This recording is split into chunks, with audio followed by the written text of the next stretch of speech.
It's all about the love, y'all. Welcome, y'all. Yes, welcome back to the Raw Love Podcast. We know it's been a while. It's raw love, y'all. I'm Raw- Amani, And I'm Malika. and yes, we've took a little hiatus. We dropped one episode and ghosted y'all, Yes. and wanted to know that we very much still, following the natural rhythms of our life and are sticking to the flow. So at this stage, you're gonna get the pause when the pause come. Yes, We're yes. parents. We're trailblazing a new life in a new country. Give us a little bit of grace, if you would, in the beginning. Yes, give us some grace, folks. We need it. And we wanted to start by just letting y'all know that we dropped a video or a clip saying about our experience crossing the Panamanian border. And we didn't follow up with y'all. And we wanted to let you know that yes, we are safely back in Costa Rica. We were able to cross the border and return back home. So we wanted to give you an update so that you aren't out here concerned about did they even make it back?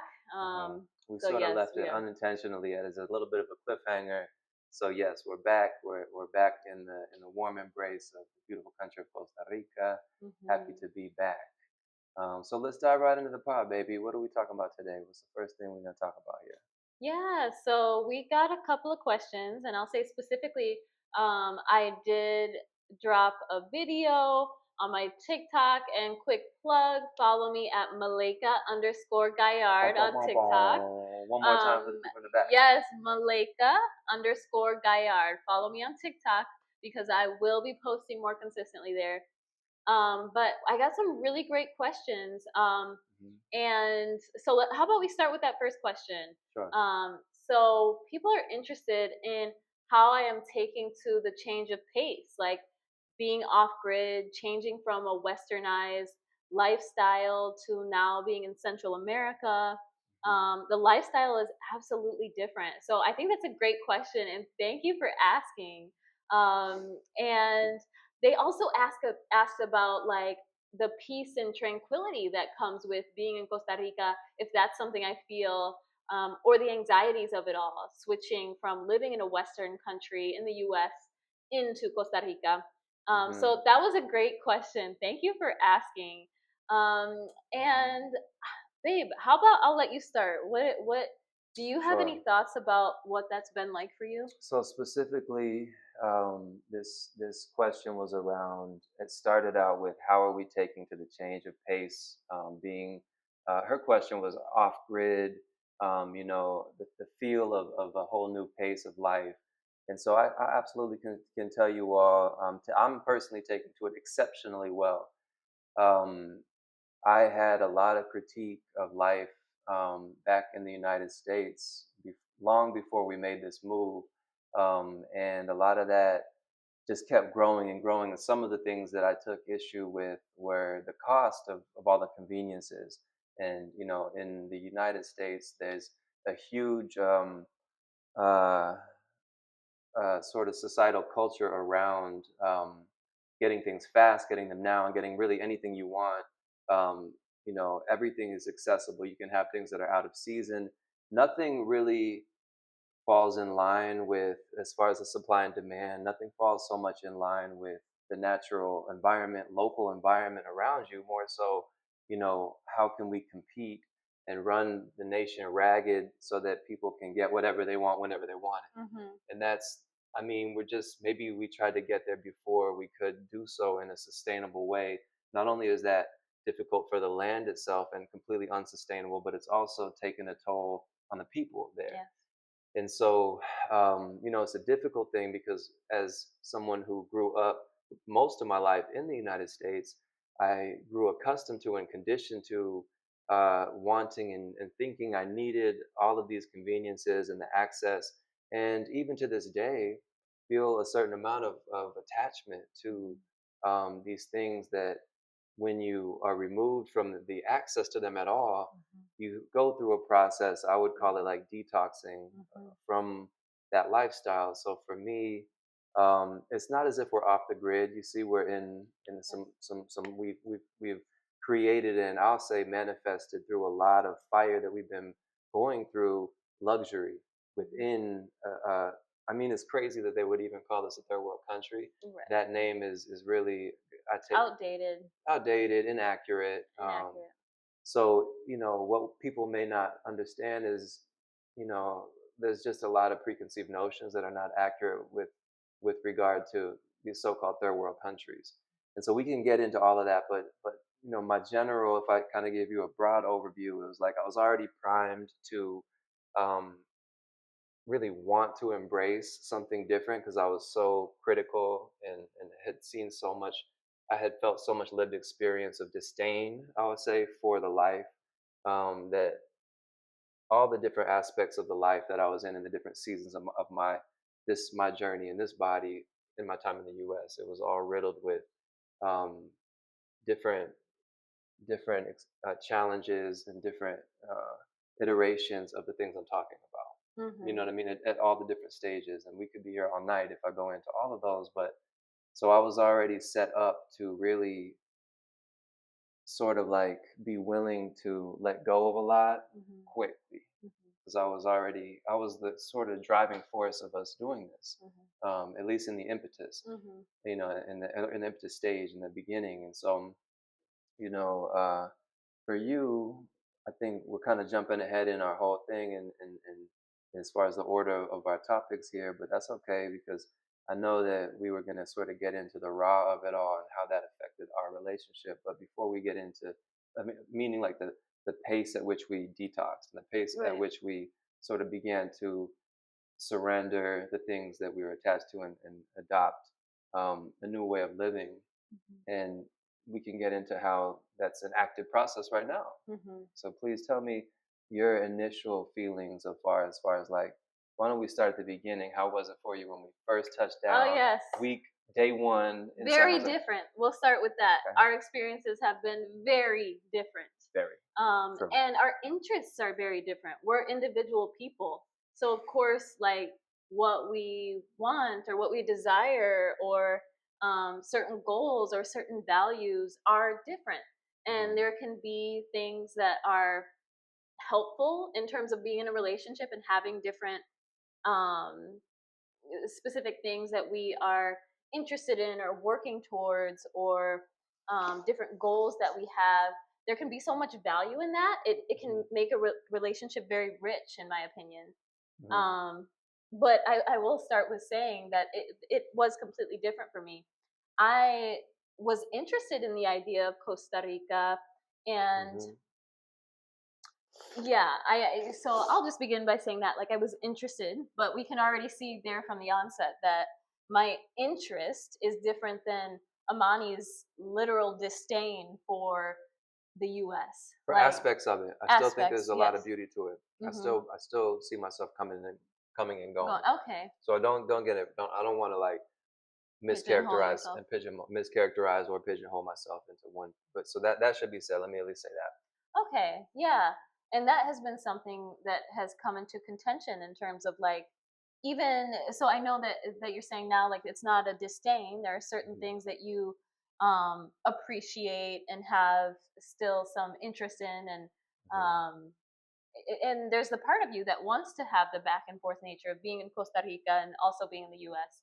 Hmm. But for me, this was completely different. Like, I was interested in the idea of Costa Rica and visiting Costa Rica, taking Indigo, our daughter, to Costa Rica. And the idea of travel is so, it's just so enlightening for me. It's something I truly value. It's a foundational um, underpinning that I think is very um, sacredly held between you and I. That is something that we both Hmm. value is as mind expanding and as something that's like Hmm. essential Yes. Yes.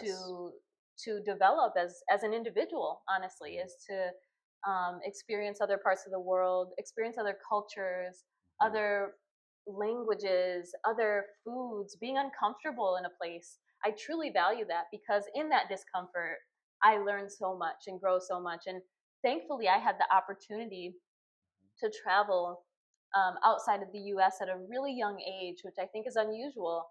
But I went to Guatemala when I was in the seventh grade in middle school. And so starting that young gave me the interest and value Hmm. of experiencing people that are not that do not hold American values, that aren't being conditioned in an American public school system.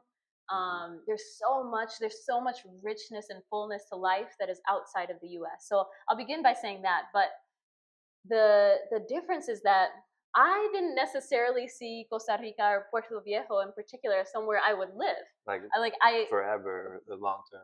no, not at all. When we visited for the second time to Puerto Viejo, Amani asked me as we were walking along the beach. This Hmm. time we were not with Indigo. It was just Amani and I. So it must have been the first time that we went. Yep. And Yep. we were walking on Playa Negra, a beautiful beach here. And Amani posed, could you ever see yourself living here? And I gently said, "No, not for me. No, Gently. no, I can't. It's wonderful, but no." And Yeah. I so there was so much I appreciated about the area. I loved that we were traveling there. I Hmm. loved that just the daily experience I was having of being immersed in Spanish. Hmm. I shout out to my elementary education. Hmm. I have Lincoln yes, Lincoln International Study Schools. I currently have AK. currently El Sol. Um, so I do have a foundation in Spanish that truly allows me to cherish the Spanish language, and Hmm. it's something I truly value. So I was loving the experience, but I could not see myself living here. Hmm. Um, Hmm. and so fast forward to when we actually moved here, I feel like Hmm. we should do a whole podcast maybe on how we made the decision to say yes, we're Right. biting the Right. bullet, we're doing it That would be now. something we can circle back to. Yeah, we can definitely circle But for back. now, and yeah, I think it does warrant saying that there were many, many conversations, many plans made and then changed and alterations, and looking at many different options that could be sort of a compromise. And what I will say around that decision was that it wasn't as if we were like, it's indefinite. We're just going to move there, and just sayonara to the U.S. for the Mhm. rest of our lives.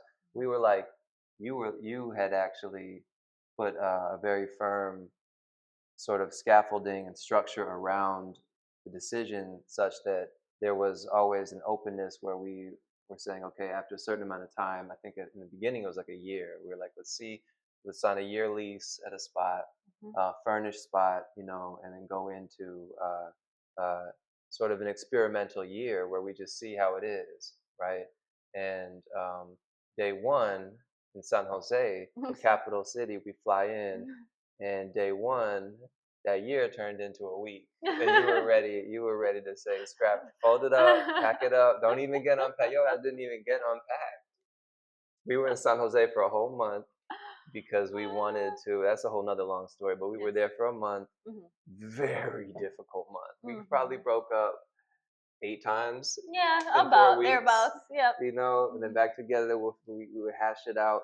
And I'll say, like, these things in a relationship, it's almost like a cheat code as far as being able to to really elevate and grow a certain depth together of relationship if we were because we were willing to continuously just hash it out, hash Mhm. all the differences of foundational values that we were holding so strongly to came into question. Yep. And the compromise, the idea of like, how do we put our child, remember, y'all, we got a whole baby. Yes. This is not just Well, she's gonna be 5 in a couple weeks, but yeah, our baby to us, I guess. But yeah. yeah, it's not just like it's just two individuals or a couple Right. moving out Right. across the world. Let me not say across the world, but to Central America. Um, we're moving with a child, so Hmm. this adds so many more layers to what this transition would be Hmm. like, and Hmm. why intention and thoughtfulness and meaningfulness to each and every step of this move was so significant. Hmm. So we're not talking about two just young people out and about in the world. Right. And this is the meat of it in a lot of ways for me, and is Yeah. why it took so much discernment and true time and a ton of communication for us Mm-hmm. to finally make the decision to move. Um, Yes. Yes. and yes, as Amani mentions, San Jose and our experience there was very just up and down, tumultuous, to be Mm-hmm. honest. And Mm-hmm. and and I'll speak to like the deconditioning that was happening day to day, Please. but also like um the detoxing you mentioned, but also deconditioning. There's so much. Someone we spoke to the other day mentioned a phrase that I think is so poignant, and she said that the largest export of the U.S. Mm. is propaganda, Mm. and that Mm. is absolutely so felt here in Puerto Viejo and in Costa Rica, because you see that what America has on itself is it's the propagandizing that it's able to do, Mm-hmm. and people are interested in that American dream and what that could potentially Especially. mean for themselves in their Especially lives. in the city of San Jose, right? Yes. Because there is a huge, there's this feeling of like the same aspirations of materialism and the same like constantly being willing to trade the entire day to a job that you know you don't really care about,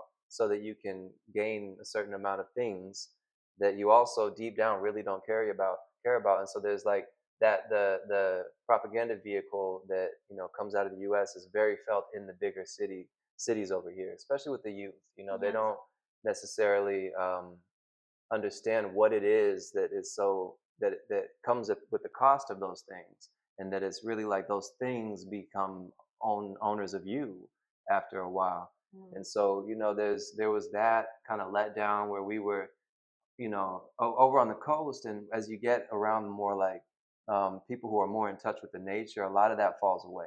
Mm-hmm. So over here it's very different. We're all the way now, for those who aren't familiar with the geography in Costa Rica, you have San Jose, which is in the center of the country, north central, and then as you make it to the Atlantic side on the east coast, things slow way down. Mm.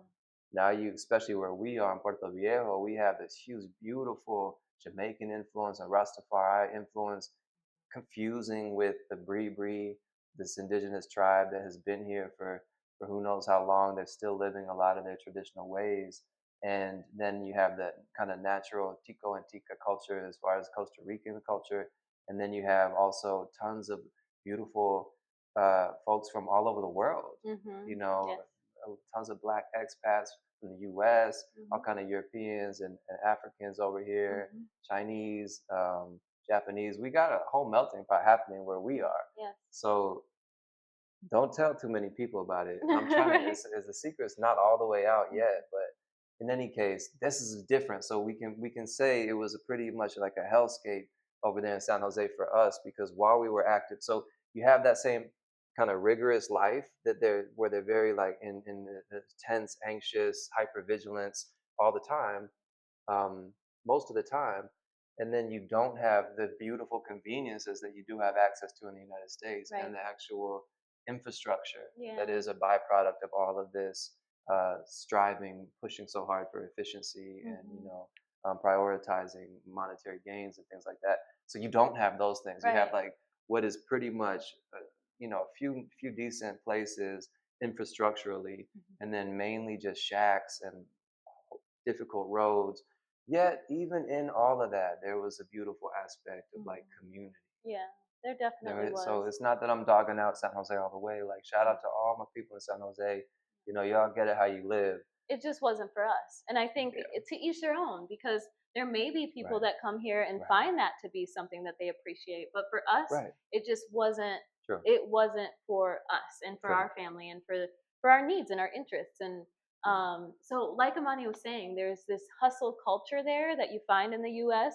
mm-hmm, without all the amenities and the conveniences and the little luxuries, the daily like things you have access to. mm-hmm, That being like just hopping across the street to 4 different grocery stores, having a multitude of options, ordering an Amazon product. Like, Mm-hmm. it's just not as instantaneous. And we're so conditioned to believe that that's the norm in the US. So you have all that hustle culture without all of the um, amenities or like Benefits. conveniences, benefits that we had become so used to. Mm-hmm. But yeah, I think we'd love to get more into that. So ask us any more kind of questions you have related to, how that transition has been and how it's going. It's evolving in Mm-hmm. so many ways. But I'd like to get on to our next question. Please. Someone else had a really great question about, so what is the cost of living in Mm-hmm. Costa Rica? And so, as Amani mentioned, we are in the Caribe Sur, so we are on the Caribbean coast, Mm-hmm. in the Southern Caribbean. And so it does vary across the entire country. So, like the US, you know that there are different states that cost more to live. Your daily expenses are going to be higher based on where you are. It's the same thing in Costa Rica. One thing you do have to consider, though, are the import taxes that in the U.S. we aren't necessarily used to because you have the industry there that is actually making some of those products, Mm-hmm. and yeah, that is something massive to consider. Is that like there are certain things that you might be used to buying, for example, even in a grocery store, anything boxed or processed is typically coming from maybe the US, not being made here though. So a box of like pre-made pancakes that you might find in, and I'll just speak to like a Michigan grocery store, and I'm not super familiar with what the prices are like there now since we haven't been there in a while. Mm-hmm. But say it's $5 here, that is likely $10 Mm-hmm. in USD. So there are so many different things that I could say about the cost of living, but it really does depend on where you are. Let's stick to food because that's a nice, very relatable, complete necessity. So what I've noticed, which is actually it's difficult when it comes to transitioning to the place, Mhm. but is great when it comes to overall health and longevity in a place, which is um, the cost of living around food is higher to eat shitty or unhealthy Mhm. here. It costs more to eat junk Unwell. food, to Mm. eat like things that are packaged, the Yes. things that are like that we, when when you in the U.S. you may just go and reach for the Cheetos or like things that are like name brand, Mhm. especially name brand U.S. snacks, which are all very questionable for the most part in health and nutrition, Mhm. um, if not devoid or if not poison. Because again, there's Literally. many things if you all haven't checked out like the things that are outlawed in most countries that they get off putting into food in the United States is something you may want to look at if you're not of the faint of heart. But over here, it's like the local fresh, like the things that you really want to be eating that aren't as glamorous or maybe are they take some acquiring of the taste would be like the fruits, the vegetables, the things that are grown locally are very very inexpensive. Um, Yet I won't even say inexpensive. Like food in general is just one of the higher costing things here, Mhm. you I'd know. agree. But Yeah. it definitely is the case. Things get bizarrely high. Like New York and LA prices are even a little bit lower than what you might find for these things that are like you pointed out, real imports that are like have this brand name, recognizable brand name attached to it. Mhm. So that's one thing. The restaurants are all quite high because it's the whole country. A lot of the bigger cities where you'll find people in this country are all tourist economies, so they know people are coming in with USD or the euros, and so those the economies of these bigger, more westernized countries affect the economy here Mhm. heavily.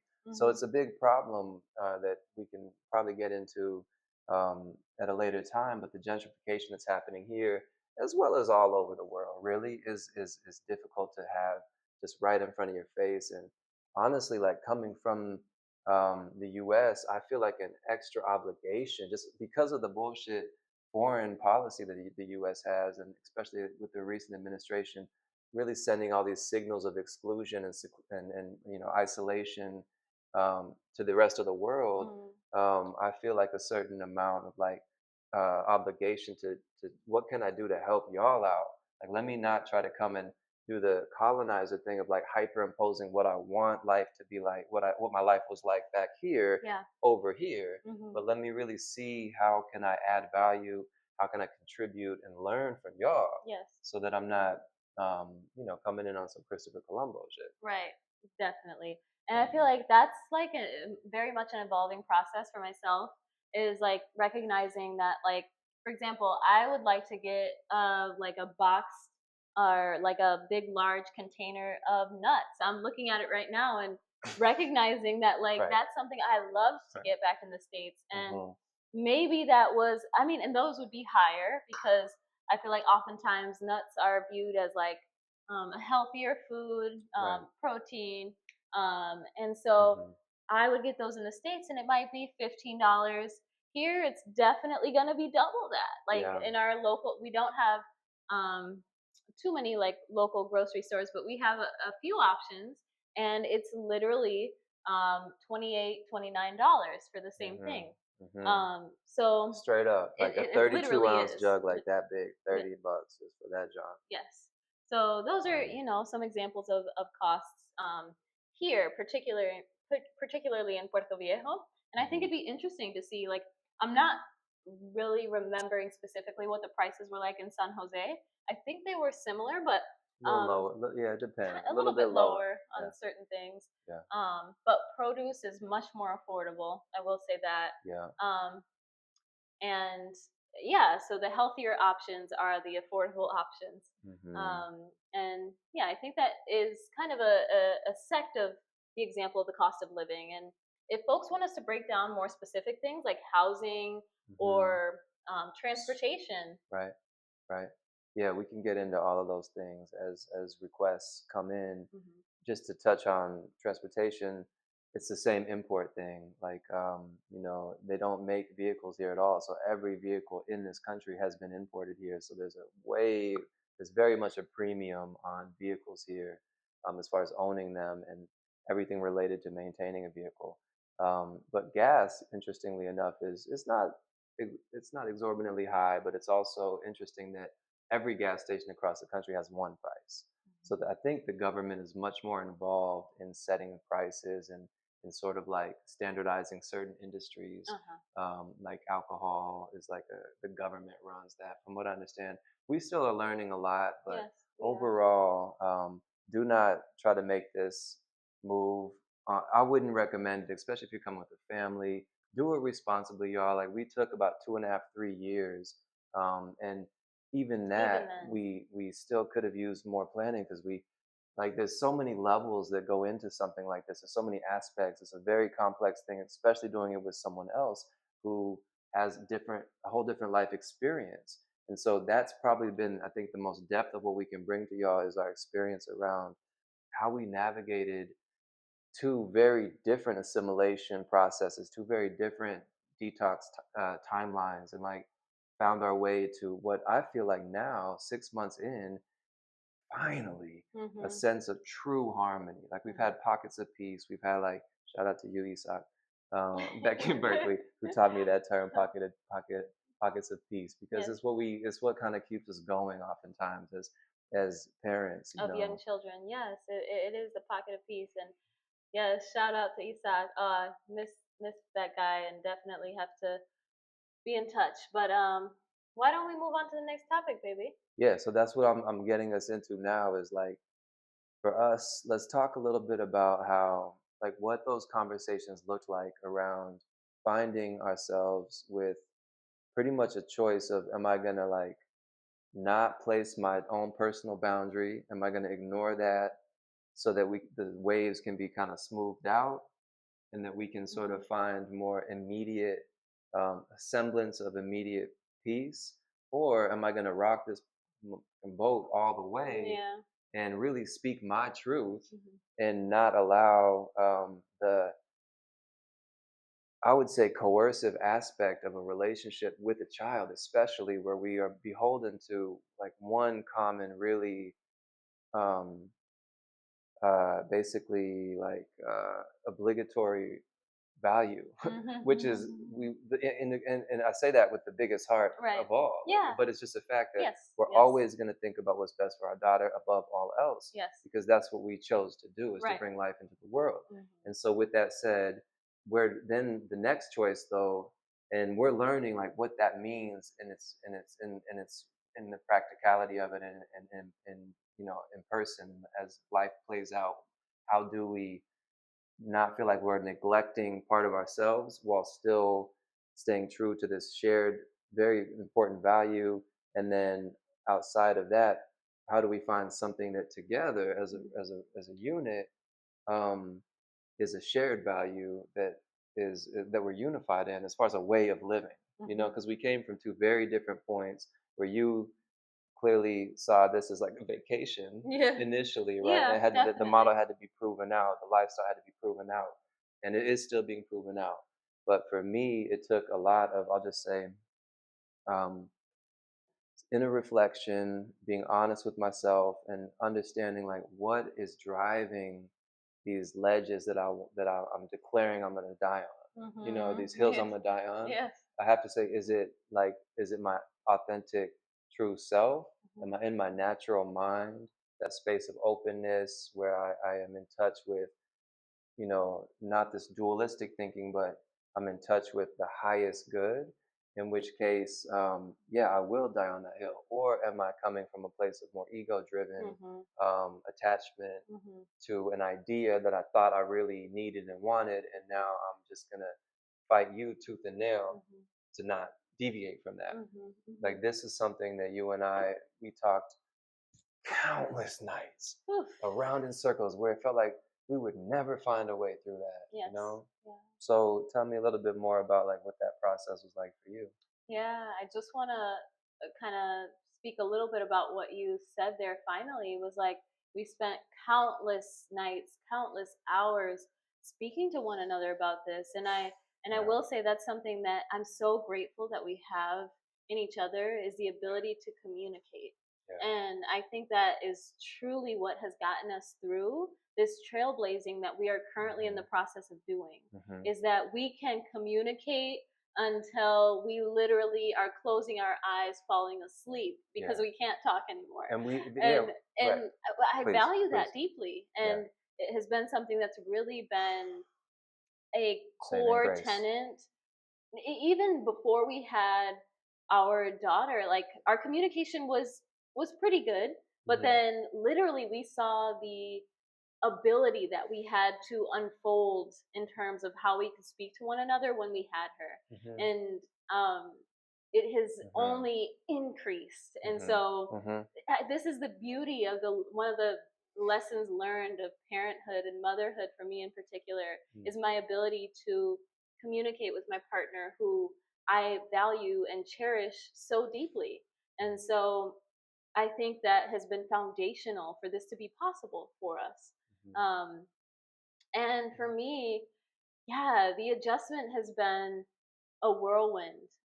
It's truly been a roller coaster, and I'm grateful for that process now. That I feel like we are on the tail end, and really the end of that roller coaster type feel of what it's taken to be here, and to literally, we are doing this solo. There is no, like, we don't have um familial figures in our lives that have done this. We don't have a like a point to look at of like, okay, they have talked to us in depth about this and are Hmm. the people that have laid the ground or laid the path for Right. us.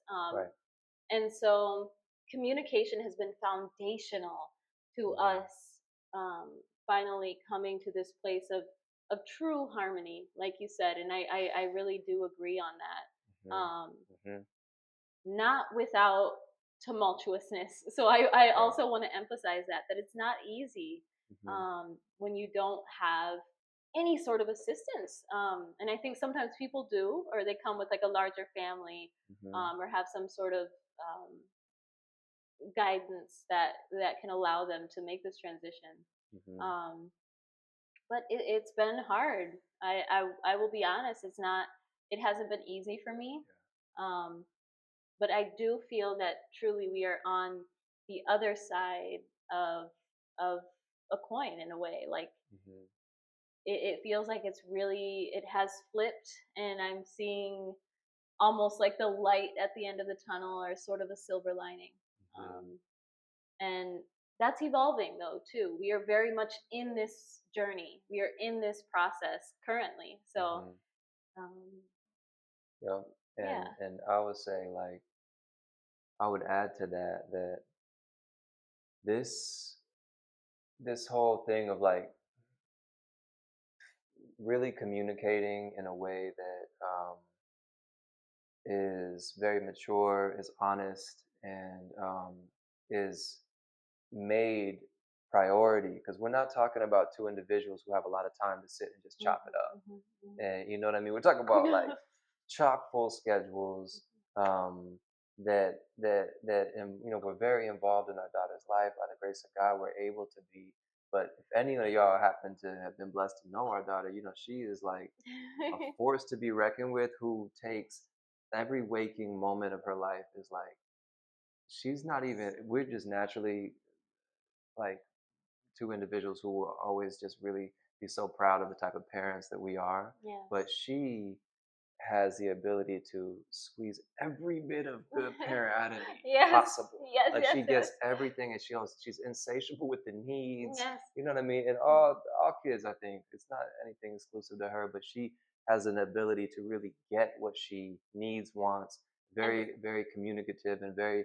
I'll just be honest. She's very demanding for a 5-year-old. yes, You know, yes, a she is. soon-to-be 5-year-old. Uh-huh. So all of that to say, like, we have prioritized this communication we're speaking about, and I'll take it a step further to own my own shit, which is to say that I've never been as willing as I have been since I started doing my own internal healing, which I'll share more with y'all later about.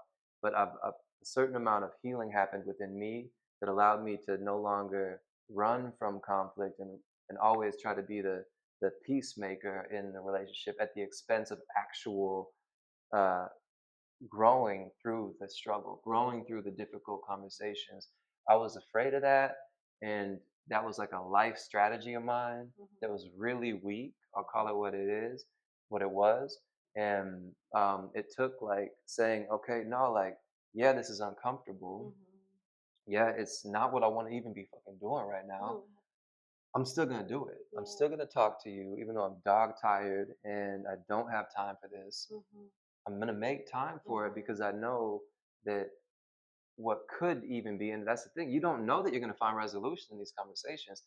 You're gonna you're gonna do it anyway. You're gonna have the conversation and spend the time because you're that hopeful about something coming that's that important to you, Yeah. like a healing, a mending, a reunifying of our base and our foundation, um, is possible if I put this time in. Mhm. And so that's where, like, in order to do that, it just takes a certain level of like commitment. Basically, you have to Mhm. really commit to what the relationship means to you, so that you're willing to do that. And that's not for everyone. Like, some people come to that point where they're at a complete ultimatum. I Mhm. hit you about 4 ultimatums. You hit me about four as well. However many, we kept being honest about the things that were Yeah. non-negotiables. Yeah.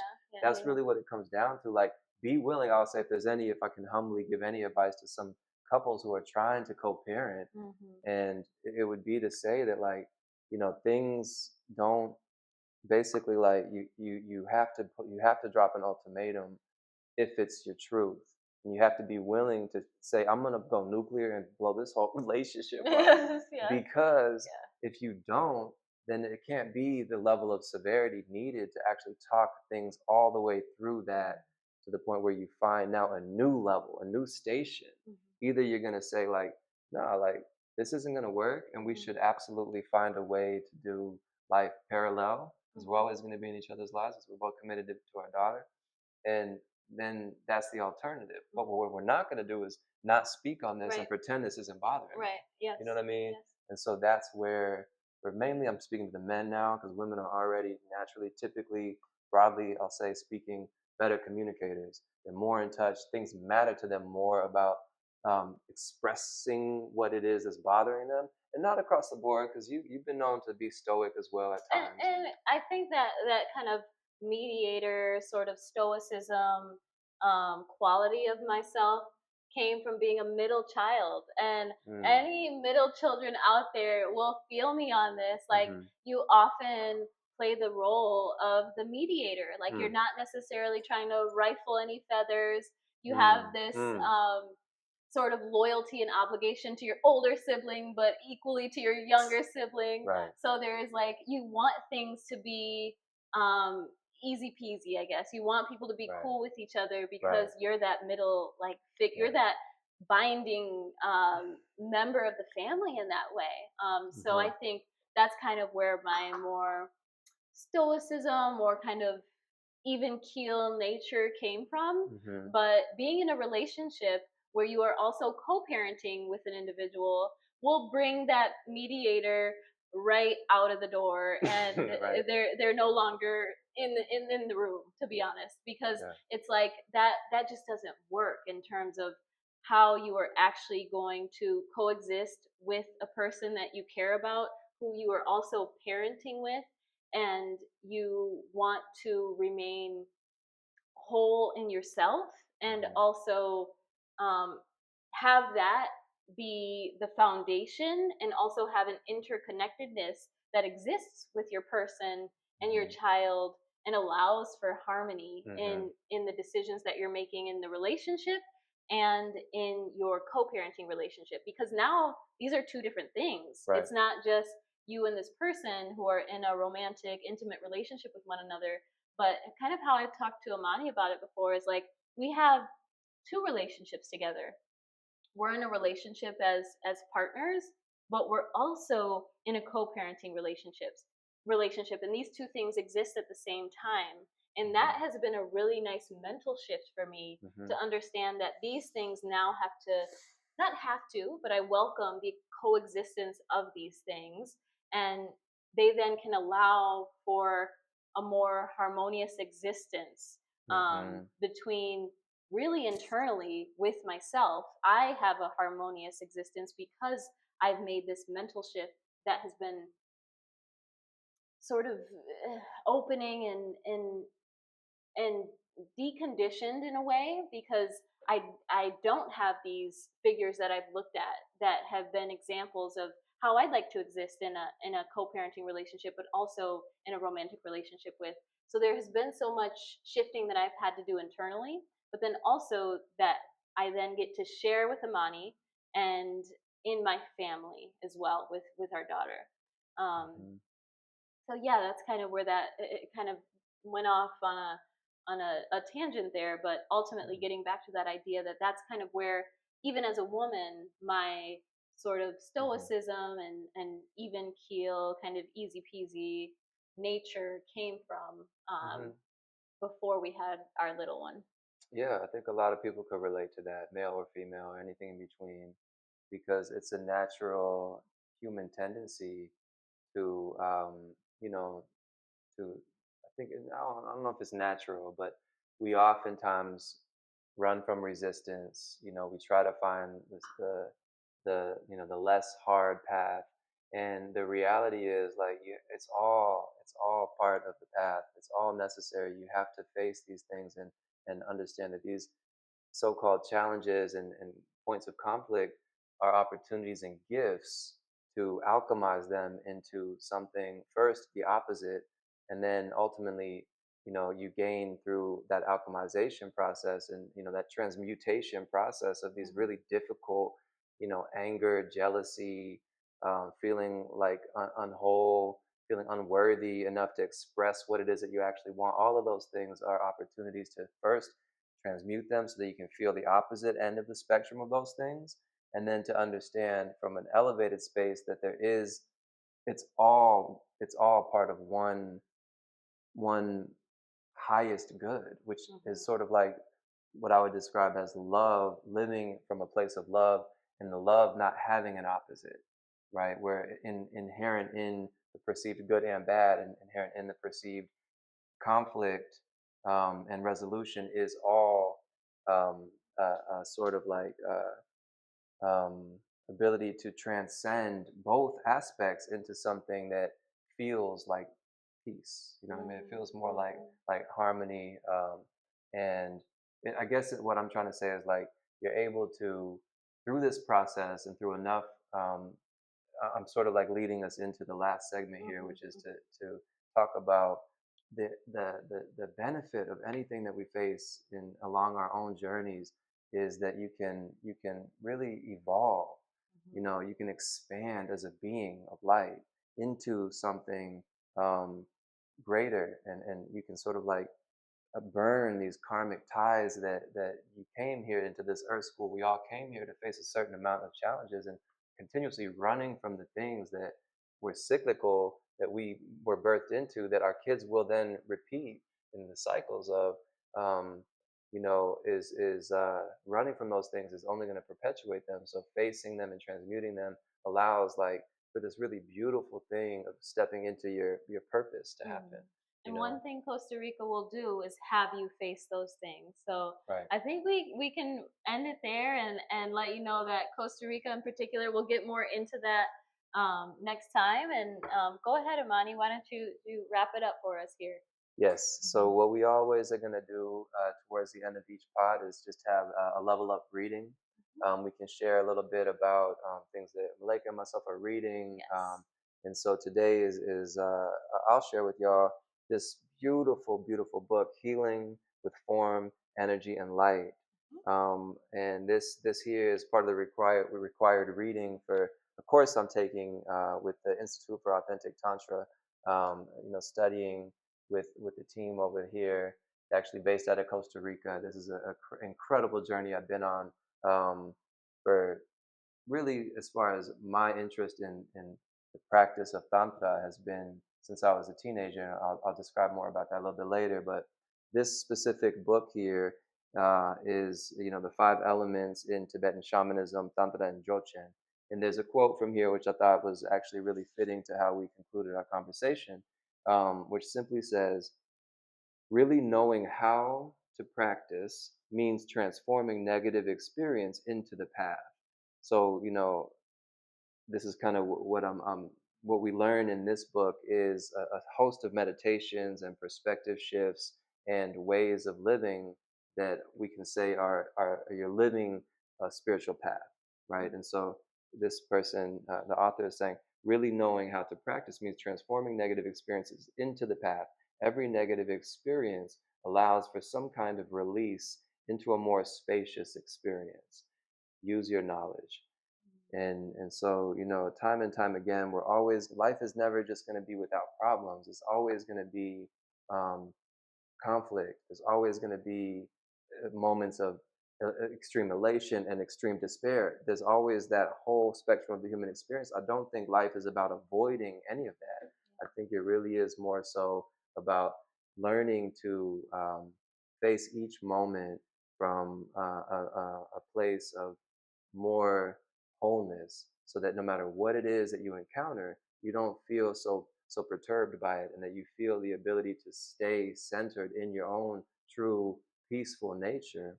Whatever that is for your own individual self, you're connected enough with your own presence that you are able to communicate in those difficult times, or act in those difficult times in a way that is not reactive based off your conditioned trauma cycles, or your conditioned uh, sort of way of being, and what the past, how you've showed up in the past in those instances. No, now you can be present, listen, right, and then engage in whatever it is that life brings you from a more whole place, and you can move through life in a smoother way, where you're really more so just in a flow. You don't feel so. It's not so easy for something to pull you out of that flow, and then you can really create a life that is more intentional and more of your highest design. That's what I think ultimately you and I are doing. We're creating a life through the difficulties, through the lessons, and through beautiful people who we've surrounded ourselves with. A life of our design, that is on Absolutely. our terms. You know what I Yes. mean? To the best that we can. Yeah, and it's evolving. And I will say, I really appreciate you choosing that book for today. And just thank you for that. That was really lovely, and Mm, really your expansion on what that has meant for you, and really how you see it as how we have been taking on this process that we are in terms of living in a different country. mhm, Um, what a beautiful selection, mm, and I'm looking forward to sharing with you all next time about. I had Amani get a couple of books for me back in the U.S., which is also something to consider.